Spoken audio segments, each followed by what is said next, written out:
Good evening and welcome to The Journey Home. I'm your host, Marcus Grodi, for this program. And once again, I have this wonderful opportunity, and I'm going to sit back and relax because we have a guest tonight, Dr. Ryan McDermott, former Episcopalian, but I'm anxious to find out not only his story, but his work as the founder and faculty director of the Beatrice Institute. We're going to talk about that probably the second half of the program. But right off the bat, welcome, Dr. McDermott. Thank you, Marcus. Ryan, it's great to have you here. Good to be here. Boy, I'm anxious to hear about the work you're doing. It sounds really neat. And, exploring from an ecumenical standpoint, the intellectual heritage that we have in our faith, sharing even with people that have no faith, and maybe that intellectual heritage will strike a chord in their heart and bring them closer to our Lord. But also at a time when it seems that so many in our culture are losing that intellectual, even turning against it, speaking negatively of it as if it's a bad thing. But I'd like to talk about that afterwards. But first, let's hear your story, because you have a long journey. It's a long journey, yeah. I mean, you identified me as an Episcopalian, which is definitely true, and that is really where my wife and I became Catholic, was in the Episcopal Church, and particularly in a great little Episcopalian parish that was Anglo-Catholic. And but I really only a small part of my adult life prior to becoming Roman Catholic was sacramental. And most of my life I spent in various kinds of evangelicalism. And I was born in a hippie commune, a Christian commune. Really? In Fargo, North Dakota. It was called Daystar. My parents met in the commune. I think I've heard of that, yeah. They were, both of them were college-age converts to Christianity from atheism or hard agnosticism. And they had... There was a big Jesus movement. There was. Back then. A lot of people, including myself, during that time period, found Christ. Yeah, and they were hippies before they found Jesus, and it was, in a way, their desire for radical life, for radical community that led them to Christ. And it was specifically through this Daystar, this intentional community, where you gave up everything you owned to join the community. Wow. And hold all things in common, and work for the spreading of the gospel. And in particular, that community was ordered toward spiritual ministry. So they were very charismatic. They did a lot of healing, a lot of emotional and spiritual healing through prayer. They cast out demons. They spoke in tongues. And so I was born in this commune. Wow. And we spent the first 5 years of my life in that commune. And for a number of reasons, my parents left. And one of those reasons was that, my dad had gone to the University of Chicago as an undergrad and had real intellectual inclinations and interests. When he joined Daystar, one step was to actually have the demon of intellectualism exorcised from him and to throw away all of his books from college. But he kept feeling this persistent vocation to the intellectual life. And one reason that they left was that he wanted to go on to graduate study, which he did. Boy, that's really an interesting way of a cult, making sure nobody challenges you, because you drive out the demon of reflection, intellectual thought. Yeah. I mean, it's interesting because looking back, I've really tried to keep up with this community, and about 8 years ago, there was a reunion of members of this community. So the entire thing imploded in 1982. But members have kept in touch, and my brother and I went to this reunion out in Minneapolis, and we did about 24 hours of interviews like this on tape. just trying to explore what it was all like. And there really wasn't a sense of control, but you cast out the demon of intellectualism because intellectualism was a distraction from the spiritual realities, and we all, I think, encounter that, especially the farther you go in academia, right? Although it reminds me, I know I've mentioned on the program that right now Monsignor Steenson and I are doing a podcast through Irenaeus' Against Heresies. Ooh. I mean, that reminds me of Gnosticism, just what you talked about. Yeah. I mean, that's modern Gnosticism. Yes. Yep. Yeah. It is. Boy, that's fascinating. Gnosticism has really just been moving to the fore in the past year of just conversations that I've been having, encounters that I've been having. It's really fascinating. Okay, so there you are, a young man in this community. Right, and so 60s. So that was, despite the fact that my parents left, that way of life was really formative beyond those years. So my parents continued to what was called live by faith. So ask not how tomorrow will be provided for. The Lord will provide, and so that kind of radical faith in the face of material uncertainty was really made an impact on me and my brothers, and a real personal relationship with Jesus, which is what evangelicalism does so well. Yeah. And there were various different churches along the way, but I would say by the time I was in college, I was really disillusioned with evangelicalism, and partly because I wasn't good at it. But I mean, it wasn't was it a disillusionment with Christ or with the evangelical? It was with the evangelical approach. Okay. And historically, emotion is a very big part of that, and I wasn't good at having the emotional encounters. I wasn't good at finding the Spirit moving in the praise and worship music. And I think there really is a huge value in that kind of worship, especially for those who are able. It allows them to open up to the presence of God. But I didn't think about it that way at the time. I was just superior to all of that, but I ended up going to an evangelical college, Westmont College in Santa Barbara, California. Really small little place. A real beacon of California evangelicalism, which has a kind of vibrancy to it, and a kind of freedom and lightness that was especially attractive for a while there in the 90s and early 2000s through the Calvary Chapel movement. Did that school have a name before it? No, it didn't. Okay, I was thinking of something else. Yeah. Now, I interrupted you. I'm interrupting you again. I'm sorry, Yeah, sure. but I interrupted you before when you had mentioned your dad was going to go to graduate studies. Right. Did he pursue that at that point? He did, right. Yeah, so they left the community so he could enroll in a PhD program in religious history.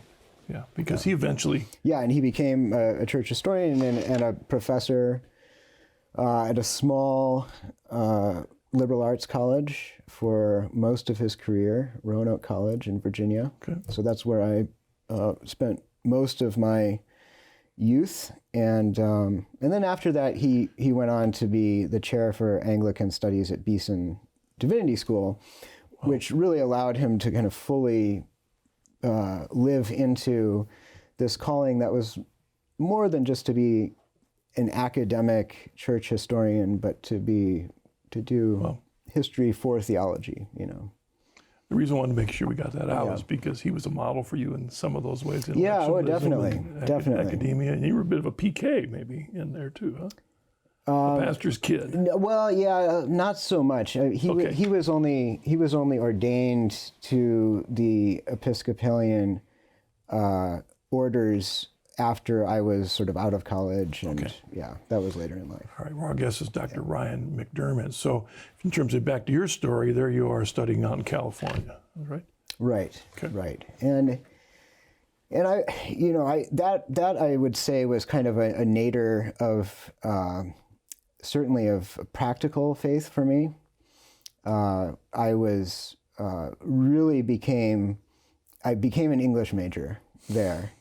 I always knew I was going to study English, but the history of English literary studies is one of a competition between literature and theology.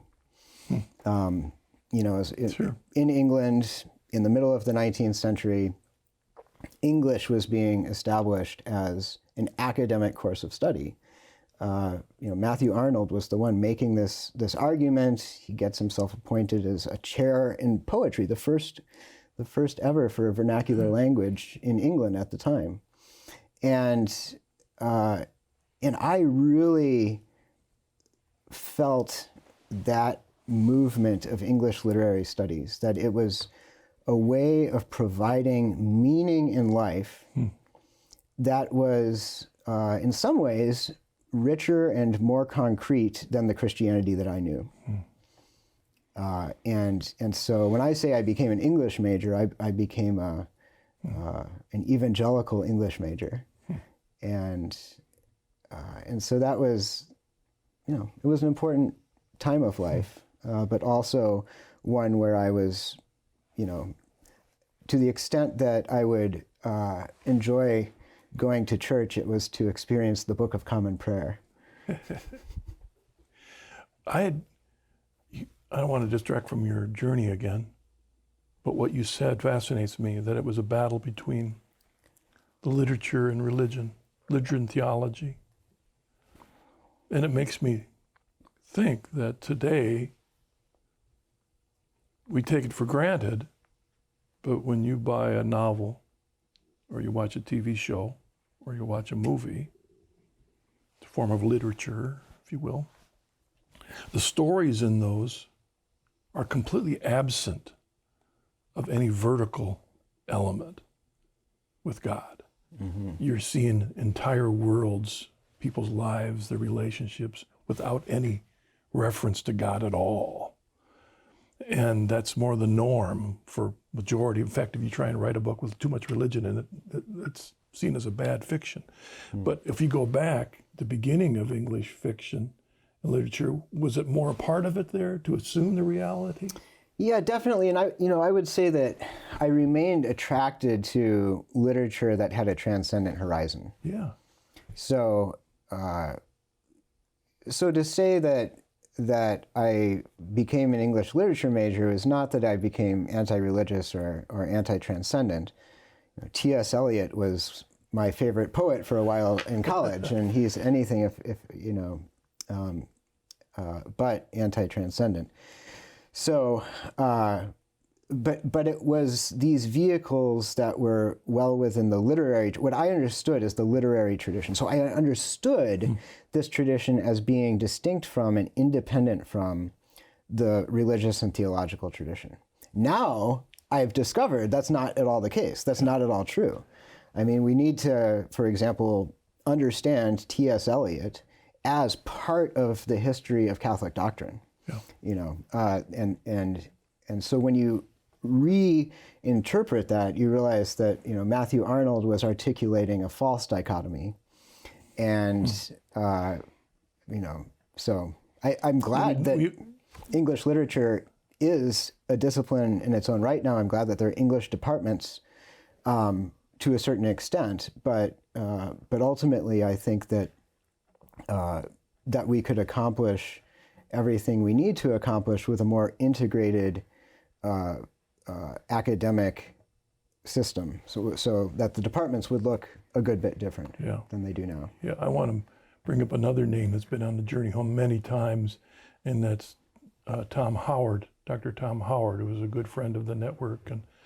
And I think about T.S. Eliot. Sometimes you read him and you're not sure where he's going. But when you have an interpreter like Tom Howard who takes the four quartets, the quartets, and helps you understand that there is a transcendent part of that. Yeah. We know, nowadays we're not used to seeing that. We need translators that help us see the transcendent part of it. So there you are studying English. Your faith hasn't been lost in the process at the time, though, right? Well, I mean, what does it mean to lose one's faith? In many ways, it was because I was not practicing in many important ways, and then in my early adulthood, that really, that I think that it bore certain kinds of fruit that I had to kind of recover from. So. I was really, by the time I finished college, I was a good Episcopalian, a good, late 20th century Episcopalian, which meant that I valued the culture. Mostly externals. And some externals. But I believed that the purpose of the Christian religion was to help individuals realize their personal identities, and so it was the liberal vision of Christianity. Yeah. Well, and that soup is still around us all over the place, right? I mean, a lot of people live in that and don't even see anything wrong with it. I mean, that's just the life they've lived, and going to church, and that's who was it that was it Trollope? It said they had, I think it was some about, what's Jesus got to do with it? Wasn't there a line that were? Yeah, I don't know who that was. Yeah, I think it was one of Trollope's stories where one of the vicars has asked Jesus, what's he got to do with any of this stuff? I can totally see that. Yeah. So you bought the bait. You were moving to the lack of transcendent in your English studies. What happened? Well, First Catholic Church wasn't in this vision at all. No, not at all. No. So my wife and I, after her, we got married when I had graduated college, and she was still had one semester left. We got married, and my plan was to become a novelist academic. And so, first part of that plan was to get an MFA in fiction writing, and then the second part was to do some kind of master's in theology, because I was interested in religion intellectually, for sure, and I really was drawn to people like T.S. Eliot, like Flannery O'Connor, Walker Percy, not so much Walker Percy, Graham Greene, and then to get a PhD in literature so that I could, write the books, but also teach about literature. But I didn't get into an MFA program that first year. I didn't get in the second year. And so meanwhile, my wife can't wait around. So we said, let's get your career started. She really wanted to be a teacher. She had just sort of heard through the grapevine about classical education, and it really captured her imagination. And so she went to teach at a classical school, and I followed her, and that was really formative for her. I'm wondering if some in the audience may not know exactly what you meant by classical. Right. So, well, at the time, what classical education meant primarily was education guided by Dorothy Sayers's model of child development. And so that at the elementary age, you're good at memorizing. At the middle school age, you're good at arguing. And at the high school age, you're ready to synthesize and create ideas. And so it was really schools modeled on that. And then they would throw in some Latin to get the real classical branding. All right. Yeah. But that was also exhausting. She was working 80 hours a week, and then it didn't look certain that she would have full-time employment there the following year. So we went to China. We saw an advertisement in the classified section in the back of World Magazine, which circulated at the school. And we followed it up and got 2 jobs teaching English in a private university in China. And we went over there. Did you need to speak Chinese? No. No, it was very much catering towards, Americans with no knowledge of China whatsoever. Okay. They created a big dorm for all of these English-speaking Americans to teach. And what little did we know, that World Magazine classified ad had caught the imagination of many evangelical Christians. I mean, World Magazine is this evangelical magazine. And so we ended up surrounded by very conservative, evangelical, some charismatic Christians living in this dorm with them while we were in China. And they were, some of the people I became friends with there, to their great credit, were very challenging towards us. And really challenged me to recognize the reality of Jesus Christ, and really the absence of him in my life. And they were great models of the basic spiritual practices, of daily prayer, Bible reading. And so really it was through these evangelicals that my wife and I were both really drawn back into the life of Christ. And because we had some, we had this Episcopalian background, then when we returned after that year, I was accepted into a master's in theology program at Duke Divinity School. Oh. And we came back there ready to learn about Christianity, really. I had always had this aesthetic attraction to the sacraments, but never much of an opportunity. And we came back and just found this little Anglo-Catholic parish, and it just clicked. It really clicked for us. All right. Anglo-Catholic. Yeah. In other words, so not every Episcopalian church you step into is going to be Anglo-Catholic. Right, but right. So they have a very... Was that by choice or by accident that it happened? A little bit by accident, yeah. Okay. Yeah. But then it immediately, we got it. So very, very high sense of the liturgy, of the sacraments, especially the Eucharist. And that was, for me, I realized, well, I was missing all of that.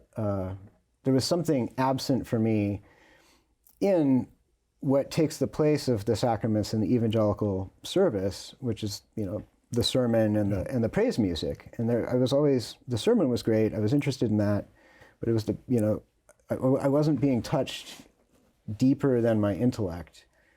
And it was really the liturgy of the Catholic liturgy that did that. All right. Yeah. Were you thinking it was Catholic liturgy, or this is just Anglican liturgy? I really didn't. I knew so very little about Christian history. Huh. I just thought of the denominations as brands. Yep. And it was, it was only, and I was conscious of this though. Like that's why I thought, if I'm going to go on to study religion and literature, I really, there's a lot that I just don't know. And that's why, I wanted to get this master's degree. And, the first semester of the curriculum at Duke at that time was just fantastic. Yeah. It was really an introduction to early church history and early church theology. Wow. And New Testament. First semester New Testament with Richard Hayes, which was just, transformative because he, among many other things, he is setting the emergence of the New Testament in the context of first century Judaism. Yeah. And so for the first time, my sense of Christianity became historical. And, so that was really important. Duke's Methodist, right? Or at least it was. Duke is still affiliated with. Did it have that Methodist flavor Church. for you? But it didn't at that time. So I came there during this brief. It felt then like it was going to last forever, but it turns out it was fairly brief. Small C Catholic moment at Duke Divinity School. So this was in the later years of Stanley Hauerwas being the Gilbert T. Rowe Professor of Ethics there. But then there were a couple of younger, somewhat newish professors. One who's still there, Warren Smith, still Methodist, but he's a small C Catholic Methodist. And he's a patristics scholar. And then there was a visiting medievalist.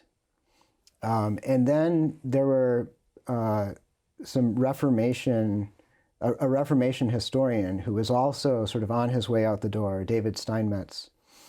And he, although he was, I believe still, was he Lutheran or maybe, no, he was still Methodist, I think. Okay. Yeah, I mean, and still remained Methodist. But he was emeritus at Vatican II. Like it's going all the way, that kind of ecumenical engagement. And then the person who became a real mentor, intellectual and religious mentor to me, Reinhard Hutter, was at that time Lutheran, but the year after I graduated at Duke, came into the Catholic Church. He's now at Catholic University of America. And so it was this real sort of Catholic moment, and that was, to me, just cracked open the Christian intellectual tradition. It was really fantastic. Ryan, let's pause there. Let's take nice time for a break, because when we get back, we'll figure out, now what changed from then on. Before we take the break, I do want to remind the audience, if you go to our website, chnetwork.org, not only will you be able to find lots of other stories like Ryan's, but lots of stories like his, but lots of resources helping you answer questions about the church. So we'd love to have you check out that at chnetwork.org. Back just a moment.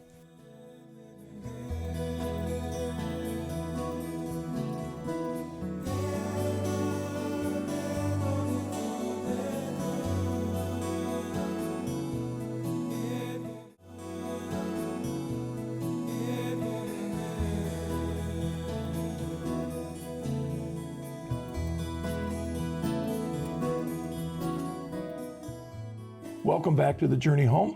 I'm your host, Marcus Grodi, and our guest is Dr. Ryan McDermott. We've paused you in your journey, and you got your PhD. Was that? Well, I got my master's in theology at Duke. At Duke, that's right. Yeah. And so then I went on, as was the plan, to do a PhD in literature. But I was originally thinking sort of modern American novel. But I had spent a lot of time studying medieval philosophical theology at Duke. And really, the first semester I arrived at University of Virginia for my PhD, I was trying to take care of our infant son while my wife worked full-time, supporting me. And I just realized, gosh, I can't read a bunch of novels this semester. I need to go for poetry. and so I took some courses in poetry, including a course called Mapping the Middle Ages with a great scholar named Tony Spearing, who was a student of C.S. Lewis for a time. And that really captured my imagination. I didn't necessarily like it, but I perceived that there was something weird going on here. And I've always been attracted to the weird, to the difficult, and so I decided to stick with it. And partly just because because I was interested in doing religion and literature, it was in many ways a path of least resistance to go into medieval studies. And I still think that's in many ways the case. For most people, that's a period called the Dark Ages. You know, they Right. really just don't know much in that. In fact, many non-Catholic Christians think there's no history between the apostles and Luther. Right. You know, so that whole period is just an unknown. Right. What was it about that period that just gripped you? And Well, the earliest thing that really grabs me and confirms me in this path of going with medieval studies for my PhD was a work called Piers Plowman. And we don't know the author. He might have been named William Langland based on some coded messages that he's put into the poem. But he was a contemporary of Chaucer. And he wrote and rewrote and rewrote this poem over the course of about 30 years, up until about 1390. And it is a dream vision. So, and it emulates the logic of our actual dreams. So you'll be reading along, you know what's going on, and then all of a sudden the frame entirely shifts around you, and you no longer understand what's happening. And he really pushes you, and the push is intellectual, but you can only keep up intellectually if you are responding imaginatively first. So your imagination has to be reshaped every, 300 to 1,000 lines in order to get the intellectual. And to me, it was that dynamic, that challenge really drew me, as well as the fact that it's in some ways a very simple story about the human will. I mean, will is the name of the character, but it's also the human will, the seat of our affections, searching for how do we live in this life, and eventually finding an open-ended answer to that, which is the continuous participation in Christ's continuous representation of his sacrifice in the Mass. And it's powerful, and for me it really spoke to a spiritual need that Catholicism itself was speaking to, and that is the need for constant beginning again. Short of the ritual rededication of your life to Christ, which is always possible in the Sunday service, in evangelical services. Short of that, I didn't know of any ways to begin again. And I was constantly needing to begin again. And Piers Plowman really digs deep into the psychology of that, into the sacramentality of that. I would say that you had a gift, because for most people reading some of that poetry, their eyes start clouding over. You know what I mean? Because when it really challenges our intellect, it's like, okay, here, like Dante, after a while, you need a guide like Dorothy Sayers to get through this, plow through it. Yeah. But when I say it's a gift that must have been a part of your heart to want to understand this, and you saw that it was connected with you. It sounds like a work of the Spirit in your life. It was. Yeah, real grace. Yeah. Yeah. Did that open the door towards Catholicism then for you in the long journey, would you say? Well, definitely in some ways. But by the time I was finished at Duke, I was basically ready to become Roman Catholic, because it was clear to me that the fullness of the sacramental life of the Church was in the Roman Catholic communion. But my wife had really, I described a sort of historical awakening. My wife was raised Southern Baptist in Virginia, and in a really devoted family, and in a church that sort of did its best, I think. But she felt very unformed in every possible way, and her encounter with Anglo-Catholicism wasn't just an encounter with Catholicism. She felt like she was really encountering Christianity in its fullness for the first time. And she felt so new. And she felt, I want to stay in the Episcopal Church because I'm a baby and I want to keep growing here. I'm not ready for like the next level already. And so when we moved to Charlottesville, Virginia, there was this wonderful Episcopalian parish. We immediately found friends who became some of our deepest lifelong friends there. And we basically said we're going to stay in this church until we leave Charlottesville or until something happens and it no longer becomes tenable. And there was a shift in parish culture with the turnover of one rector to another that made it no longer possible to live out an Anglo-Catholic faith there, and so we did end up coming into the Roman Catholic Church in Charlottesville, the Dominican parish there, with 8 of our friends from this. Very close friends from this Episcopalian parish, not all at once, but over 2 years. And so that was a real joy. We felt like we weren't doing it on our own. We were really doing it together with our closest spiritual friends. What would you say it was the biggest draw for you and your wife to not just stay high church Episcopalian, but to become Catholic? And then also, what was the biggest barrier that stood in the way from making that? I think there was a lot of turmoil and conflict in the Episcopal Church around this time, 2003 to 2005. 2003 was a big year, and one of the ways that the turmoil was playing out was.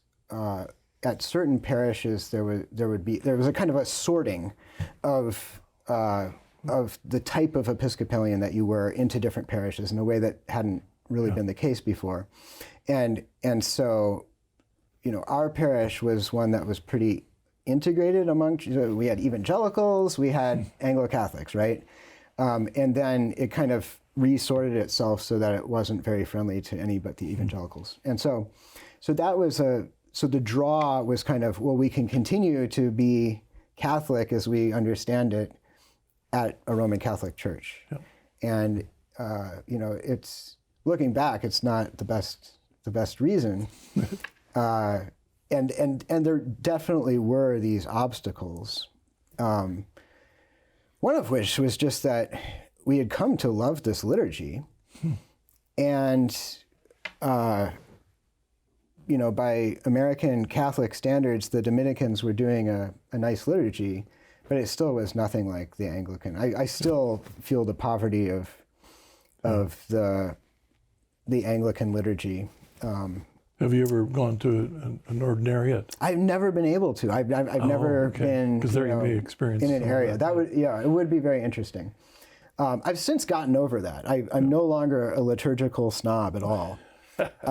And I love the kind of what I would call, indigenous Rust Belt liturgical life that we have in our neighborhood parish. And even if there were an Anglican ordinariate, I think I would still be sticking with what I've learned has its own kind of humble spirituality. All right. I guess the one issue that is mainly different would be in Petrine authority. Was that an issue for you at all? That was not an issue because the Anglo-Catholics who we were hanging out with, at least, including this priest who was spiritual director to many of us, acknowledged Petrine authority. Yeah.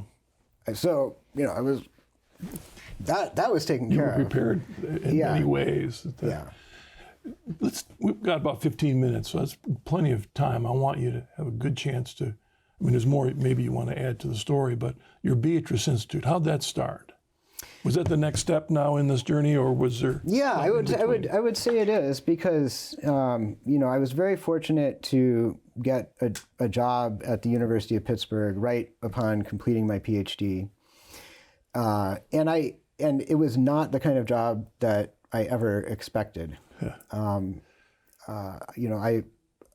love the research side of this, but I kind of just saw myself, I would end up at some small liberal arts Catholic school, teaching Piers Plowman, and but I also I ended up in a research institution, a secular research institution, and I ended up loving it far more than I ever would have thought. But one of the peculiarities of Pittsburgh when I arrived was that, unlike the 3 previous institutions I'd been to, an evangelical college, a nominally Methodist private university, and a public state university, all of them had this really vibrant and visible Christian intellectual life there. And with the Divinity School at Duke, a massive, vibrant religious studies department at the University of Virginia. And I came to the University of Pittsburgh, and our 2 flagship universities, Carnegie Mellon, has no religious studies department whatsoever. And the University of Pittsburgh has a small religious studies department, which has always conceived of itself methodologically as a history of religions department. So never has no history of theology in being taught there. And in addition, is a very eclectic religious studies department, so that there's only one tenure line for Christianity, and that's a chair for Catholic studies. So there really wasn't any visible Christian intellectual life outside of, say, Duquesne, which is a Catholic university, but leaving that to the side. Yet, however, I started to meet these students who were cobbling together a really interesting Christian or Catholic studies curriculum for themselves, because, as I came to learn, there are a bunch of faculty in different departments who are doing really fascinating work around Christianity. And in addition to that, there are Christian faculty outside of the humanities who are really sharp and have reflected and spent years reflecting on what does my discipline look like in light of the Christian tradition and the Christian vocation. So computer scientists, engineers, doctors. And so Beatrice Institute started off as a collaboration of these faculty to try to make the Christian intellectual tradition more visible and available to anybody who's interested, of any faith or none. Now, it turns out that most of the people who are interested are students who either currently consider themselves Christians or have some kind of Christian background. And so what we're providing is a slight curriculum that consists of a seminar that meets every couple weeks. We have very small, well-chosen readings, and we work through some of the foundational topics of Christianity. And we do it outside of the credit-bearing curriculum. So students don't get credit for these classes. Oh, okay. Sorry. But a lot of them wouldn't be able to take them even if they did, because they're engineering majors. They don't have space for credits outside engineering. So more than half of the students who are involved are in some kind of pre-professional degree that rules out university study of religion already. And so we're creating this space and a community of students who can engage in the Christian intellectual and cultural traditions outside of the academic space. Oh man, the value of what you're doing. I want to give you an example. When I graduated from engineering school, no space for anything else. Yeah, right. Went to work for a big company doing research. On my lab bench, I was next to an older gentleman, nice man. And at the time I got to realize he was the inventor of napalm. Wow. He invented part of what happened in napalm, which used in the Vietnam War. Has a bad reputation. Yeah. I remember asking him about it. Did you ever think of how it would be used? And I remember him saying, my job was to figure out the right plastic to be put with the gasoline so it could produce an armament against tanks.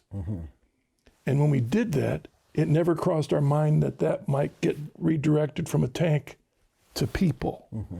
And I remember talking to him, he says, when I was in school, there wasn't one discussion about conscience. Nothing like that. Yeah, wow. It was all the horizontal, none of the transcendent. Yep. And that's what you're adding. Yeah. In fact, one of our faculty members, faculty fellows, is in the engineering school. He just taught a workshop called Engineering Happiness, which sort of takes the engineering way of coming at a question, this question of happiness, like how do we solve this, looks at happiness studies research, but then shows how the Christian intellectual tradition answers these questions and provides hope in these questions. And these, the engineering students are just really hungry for this kind of material. Maybe today, because of the information world we live in, they're becoming more and more aware that their decisions have ramifications. Whatever they make is going to have ramifications on people's lives. So we have an email in from Ellen from Rochester. She writes, I hear Catholic beliefs so often referred to as, quote, medieval, and that Catholics want to take away all the developments of the modern world and send everyone back to the, quote, dark ages. What has your study of medieval Christianity told you about what Christianity was really like back then? Oh, wow. Yeah. One of the things that my students really are surprised by is how much better the people in the literature they are reading understand nature than they do. Despite all of these, all of the scientific knowledge, and we go through the first 18 lines of the general prologue to the Canterbury Tales, where Chaucer talks about the opening up of spring, the smale fools maken melodia that slepen al de nicht with open ear. What he's describing here is unihemispheric sleep that actually is a phenomenon in some birds, and they particularly in the springtime when they're mating and only half of their brain sleeps, one eye stays open. This is now a well-studied phenomenon, but it's something that Chaucer knew and all of his audience knew. He's talking about the way that, essentially, the way that chlorophyll works in making spring flowers come into being. And I asked my students, I'm like, okay, you know about photosynthesis, right? But how does it work? They don't know. I mean, they know that someone else knows, but Piers Plowman, which has extensive discussions of agriculture, is much more knowledgeable about nature. And we assume that science is like, nature is what science gives us access to, right? Yeah. So that's one of the ways that I think that we need to reframe the way we understand the Middle Ages. Yeah, I think on my shelf I have a book. It was written by a priest from Fordham, and I think it's called The Brilliant 13th Century. Oh, yeah. And then there's the Renaissance of the 12th century. People have no clue, the Catholic scientists that were actively involved with putting their faith to action in their work in the study of nature. I mean, it really is, as you said. Let's take another email. Carmen from Jacksonville. What are some good resources for learning about Christianity in the Middle Ages? I feel like most of the books I've read or shows I've watched outside of EWTN just paint Christians from that era as arrogant, unlearned fools. And I know there were many great saints from those years. What would you recommend?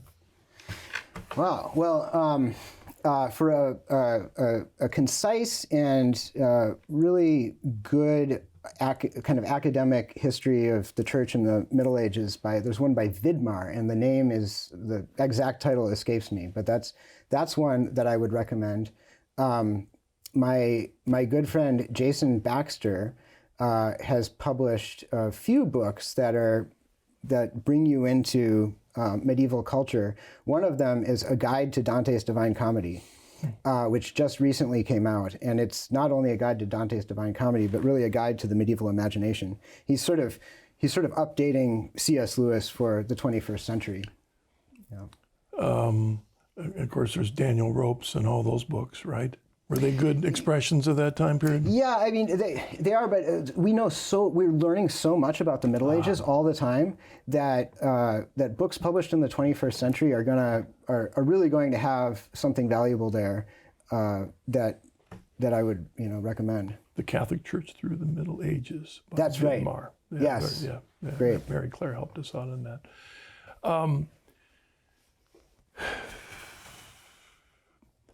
Often, your institute is an ecumenical institute. Talk about that work. You as a Catholic convert in the midst of an ecumenical institute almost sounds like an oxymoron. How do you work that out with your students, helping them appreciate where they are in appreciation of beauty and art? Yeah, well, I'll say the Beatrice Institute is ecumenical because that's what's needed in Pittsburgh at this time. Pittsburgh has a really strong Presbyterian tradition, and some of the most active groups and faculty in Pittsburgh campuses are Presbyterian or in some kind of the Reformed tradition. We have the Pittsburgh Theological Seminary there. Yeah. It's a very Catholic city, and so it makes sense to have an ecumenical institute there for these practical reasons. But in terms of how we understand ecumenism isn't about whitewashing differences. It's about actually learning about each other's differences, accentuating them so that we can better understand, which also helps us to understand our own tradition. There's definitely been a shift, I would say, in the last 5 years in popular understanding of culture that has raised the level of suspicion about just Christianity in general, and so I think that when we are active in the public square today in 21st century America as Christians, we're really speaking as representatives of Christianity and not so much as Catholics, because nobody knows the difference, right? Yeah. And so we have we need to learn the way each other speak, and students do best growing stronger in the tradition that they're currently in. But of course, there's lots of movement. Students are growing during their time in college. I'd love to get your opinion on this. We only have a couple minutes academically, but you would have assumed that the great intellectual traditions, the growth of the universities through time into the 20th century, more and more kids going to college, that their intellectual life would expand and grow. But even as you mentioned before the program, even your students don't know Harry Potter the way you thought they did 5 years ago. So how do we reach the young people today, the teenagers, the young adults, with an intellectual foundation for a vibrant faith? Well, I think the reason they don't know Harry Potter is not because they're closed down. It's because culture is splintered, so there's so many different options. But I think there remains a real desire for truth, beauty, and goodness. Maybe right now in this cultural moment, a focus on the goodness aspect. And students are becoming increasingly, what they call in the university socially conscious. And so meeting students with proposals about the good, I think is the way to connect. All right. A big part of Reformed theology talked about a depravity of the will. Mm-hmm. And I'm wondering, the influence of people being responsible for their choices. Are you encountering that or a lack of that amongst your students? I'd say there's a deep sense of responsibility. Yes, yeah, and I think almost a crippling sense of responsibility if it's outside of any kind of ethical framework. There's a sense that ethics is the utmost. Yeah. But how do we know what is good, and how do we actually do it? Yeah, what is true? We've got a couple minutes or a couple seconds. Tell the people how they can find out more about the Beatrice Institute. BeatriceInstitute.org, and we have a podcast with interviews with Christian academics and culture makers. That's a lot of fun. All right, Dr. McDermott, thank you very much for joining us on the journey home and sharing your story. And I'm anxious for people to check out your website, see what you're doing, and and inspiring us all to recognize the beauty. And I was thinking, an awful lot of people are influenced by C.S. Lewis and Tolkien, and they were medievalists. That's right. Oh, yeah. And people don't realize how much their lives have been shaped by these great medieval scholars. Yeah. So, all right. Thank you, Ryan. Thank you very much. Thank you for joining us on this episode of The Journey Home. I hope that Ryan's journey is an encouragement to you. God bless you. See you next week.